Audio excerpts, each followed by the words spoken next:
السلام علیکم ورحمۃ اللہ وبرکاتہ۔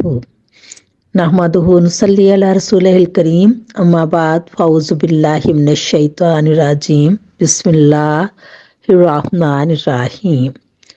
میرا آج کا موضوع ہے خواتین اسلام سے اسلام کا مطالبہ۔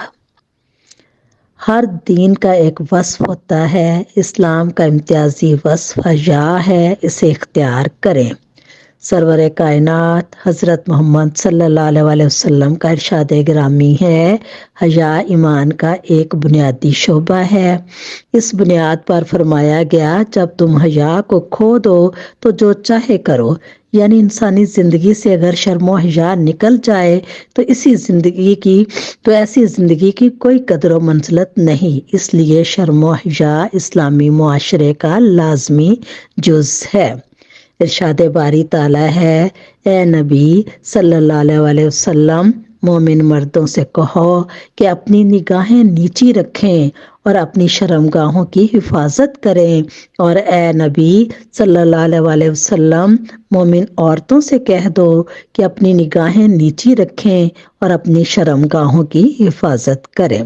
حضرت انس رضی اللہ تعالیٰ عنہ سے مروی ہے کہ رسول اللہ صلی اللہ علیہ وسلم نے فرمایا، بے حیائی جب کسی میں ہوتی ہے تو اسے عیبدار بنا دیتی ہے، اور شرم و حیا کسی میں ہوتی ہے اسے زینت دیتی ہے۔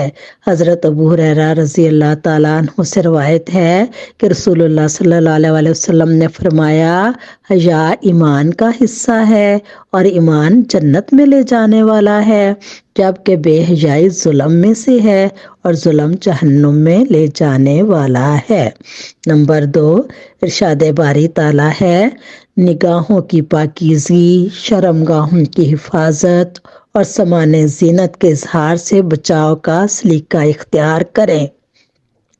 حدیث قدسی ہے، نگاہ ابلیس کے زہریلے تیروں میں سے ایک تیر ہے، جو شخص مجھ سے ڈر کر اس کی حفاظت کرے گا، میں اس کے بدلے ایسا ایمان دوں گا جس کی حلاوت وہ اپنے دل میں پائے گا۔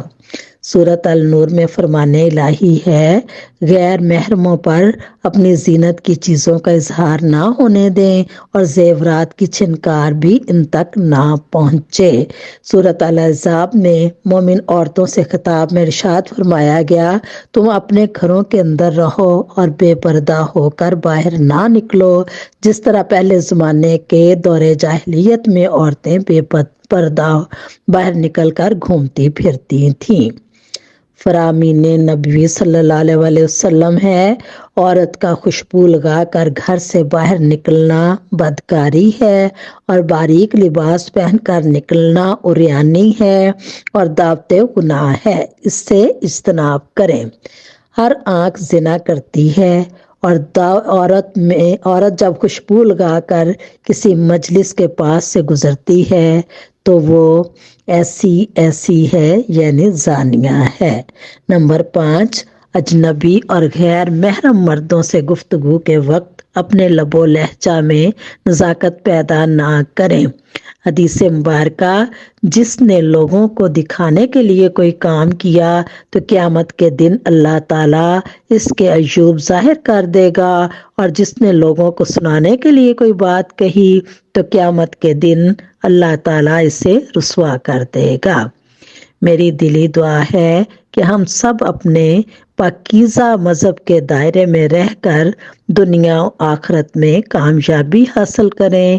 آمین ثم آمین۔